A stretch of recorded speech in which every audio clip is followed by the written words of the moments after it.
Botka tovább csúsztatja, Amadou a jobb oldalon, megtolja magának, Amadou még, próbál elmenni barát mellett, bent van még a labda, Amadou visszagurítja, Böde! Ott a kipattanó, hatalmasat védett Gróf, ezt azért jegyezzük meg villámgyorsan. Stenberg csúsztatta ki, a Honvéd. Stenberg. Lovric. Megelőzte Bödét. Lackó nincsen könnyű helyzetben, Amadou elsodorja a labdát.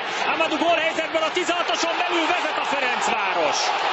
Egy Honvéd kihagyás kellett, egy óriási védelmi hiba, és Amadou megszerzi a Ferencvárosnak a vezetést.